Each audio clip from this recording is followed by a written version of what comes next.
When you think of a fan, think of a sports fan.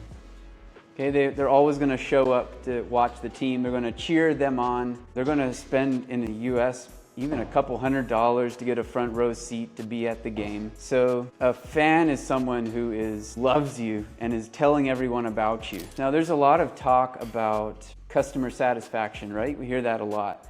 And our responsibility is customer satisfaction, right? Yeah? Well, I'm going to say no.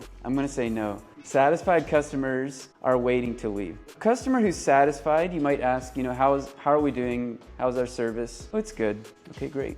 We usually feel pretty good about that, right? But Ken Blanchard is an author that I've been reading, and he says that satisfied customers are the ones who are sitting by the door and they're ready to leave whenever someone does it cheaper or maybe better in some way. So we really need to go beyond satisfied customers. So we know angry customers, we don't want that. Disappointed customers, we really don't want to disappoint our customers. Satisfied, yeah, we think that's good, but we need to shoot not just for satisfied, not just for happy, but actually raving fans. Satisfied clients, on average, how many times will they refer us? 0 times. So we ask clients sometimes to refer us, and a lot of them are nice people. So they'll say, okay, yeah, I'll try to refer to my friends if I think of it. And we feel good, okay, maybe they're gonna give us a referral, but then they don't do it. And we're like, why aren't they doing it?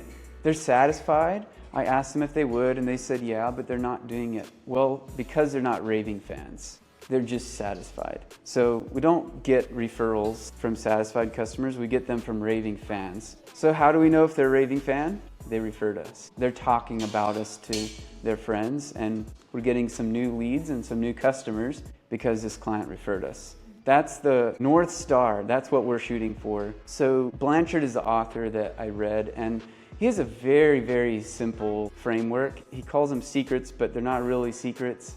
And it was so simple that when I read it, I was like, yeah, what? Everybody knows this. But I think they're actually good. So I'm just it'll be our Raving Fans 101 action plan from his book. So there's 3 steps. First is decide what you want. So first of all, what do you want the client experience to be like? And it takes some vision. In your head, imagine the client experience. Imagine what the client is getting. Build a vivid internal vision of perfection. What does the ideal client experience look, feel, and sound like? So you basically have to put yourself in a client's seat and think, what is the ideal experience for that client? So he says you can't discover what clients want until you first know what you want. And I think it's true. But the second step is really, really important. It's to then discover what they want. And here's where we can do a lot of stuff. We have a basic vision. We can probably improve on our own vision. But here, this second step, I think we can really make some progress. Discover what they want. And you need to listen beyond just the words they're saying, because the client who says fine can be the biggest churn risk. And this is not just me saying this is what I've been learning from these authors that I've been reading. Watch the music and the lyrics. So what people say is one thing, but what about their body language, their tone, their response time, things they aren't saying? Those are sometimes louder than what they actually do say. Discover what they want, and then thirdly, deliver plus 1%. It's very simple. So first of all, you need to be able to consistently deliver on your promise, and that's a base medium. You have to be consistently delivering on your promise, month after month. But then give it this plus 1%. Every time. Every month, is there a plus 1% that you can do for the client? And this plus 1% can create these wow moments for the client that they'll remember. These small wow moments beat the expensive grand gesture that creates expectations you can't maintain. So if you do something really, really huge, it took like 2 days to do it and you gave it to your client, they're like, wow, that's amazing. But it's not something that you can consistently deliver, probably shouldn't do it. Go for that smaller 1% thing that will wow them, but it's something that you can consistently do from then on. A little bit more on these secrets. So secret number 1, decide what you want. So think about this. What does your ideal Prosynergy interaction look like? What should this look like? What's our vision? What do we want for our customers? We're here to solve a problem. That's why we have a business and why we're making money. why we can do these things, because we're here to solve a problem. So I'm giving you some ideas here to think about. You know, maybe the client feels financially clear, he's not confused. He's like, aha, now I see. Or maybe issues are raised proactively, not reactively. So it's like, this is gonna be an issue soon. Wow, you're right, I didn't see that coming. Or maybe every deadline is met, like the customer never needs to chase us to remind us. There could be a lot of different things about the customer experience that we can write down, but what's our vision of it? And without this vision first, Blanchard says we'll get pulled in all kinds of directions with this whiplash trap. So if there's no vision first, client A will say, you know, respond faster and give me more information. I need more information. You know, I feel in the dark. Client B will say, quit bothering me so much. It's like, okay, one client wants a lot of questions on the portal and the other doesn't ever want to be bothered. So how do we know what we're going to do?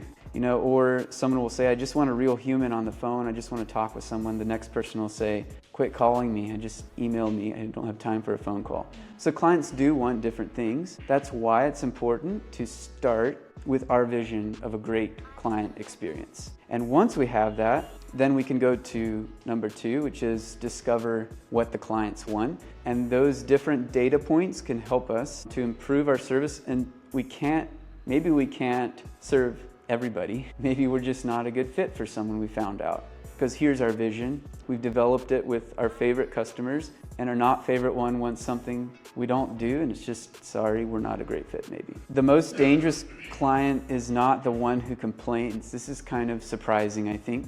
It's not very intuitive. We get really stressed out when a client comes to us with a complaint or an issue, or they sound upset about something, right? And rightly so, we're emotionally invested in this. But they may not actually be the most dangerous one. They may not necessarily be the one who's ready to churn. It's usually the one who hasn't been saying anything and you thought everything was fine. So again, listen for the music, not just the lyrics. The lyrics are what they say, the music is how they say it and what they might not be saying. So we need to really get into their minds. Some red flags to catch are slow email replies. Maybe they used to be pretty fast, now they're really slow at replying. So what's happening? There's a change going on. Now some people just hardly ever respond from the get-go, and it's a matter of training them. But if you see a change like that, it's a bit of a red flag. If someone just says, oh, it's okay after a mistake, it might make you feel a little better, but it's not necessarily a good sign. We want to see people who care about the mistakes and then are really appreciative when we solve them and thank us and say, wow, I'm so glad how you took care of that. If they stop asking questions, it just means they're not engaging anymore. That's a red flag. Or if they just give short answers rather than actually engaging the conversation you're trying to have. So it's kind of frustrating, but there's something going on beneath the surface, and it's a red flag, and we need to learn, how do we listen to them? What cues can we take from them to understand how to better deliver our service to them? Then deliver plus 1%. So consistent delivery, doing what you promise every time, plus small surprises, happy surprises, where these extra touches that feel personal or solve some problem they were feeling equals raving fan. This is Blanchard's theory here.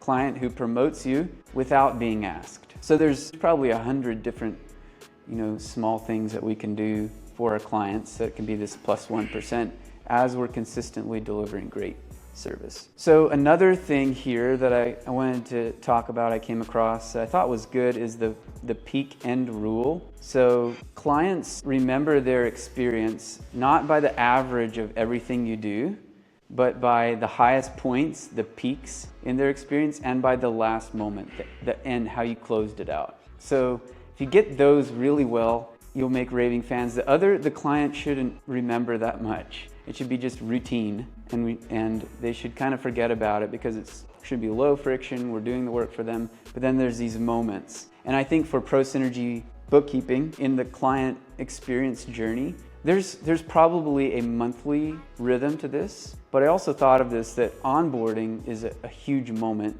for them. When we're onboarding a client and we can wow them, very, very likely to be a raving fan. Then during tax season, it's like, if we can wow them during tax season, the time when most business owners are the most stressed out about their bookkeeping, and when they're actually thinking about it, some of them, if we can make that a great experience for them, that'll be a huge highlight for them, and they'll start to rave about us. Or at the year end, giving them some extra treatment at the year end. Everything has been verified. Here's how your year went. Here's a comparison with last year, and just some things you can do to give them a great feeling about they just closed out their year. And this can also, you can think of this also with the month-end closes, giving them that month-end insight. You want them to kind of forget about the fact that they had to upload all the receipts and all this stuff. That's all the routine stuff. We don't want to try to necessarily wow them there that much. Just make it easy for them, and then give them something amazing at the end. Come in there with something amazing at the end. And that's what they remember. They don't actually remember a lot of the other stuff.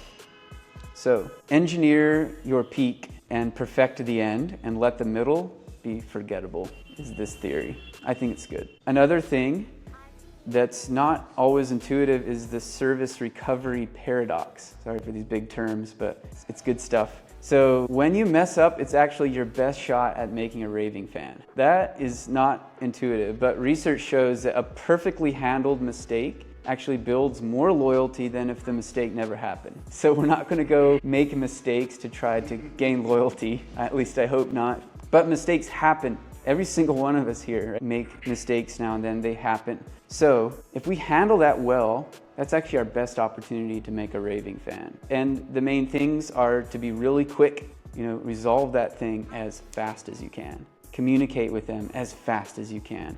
Put it on high priority, everything else drops away, and solve that issue. Respond within hours or minutes. And yeah, the more you wait, the more their kind of frustration will actually turn into anger. It's like, this is not right. And also be empathetic about it. So sometimes people overreact to problems because they might not understand it. They might not understand what's going on. So empathy says you feel it from their perspective, and you validate, yeah, that is very frustrating for you. I can see why that's frustrating for you, because you've been counting on us to do this right, and I apologize for this mistake. But here's what I'm doing right now, and I'm gonna have it done by tomorrow. It should all be fixed up, and So empathize first, and then show them how you're gonna solve this really quickly.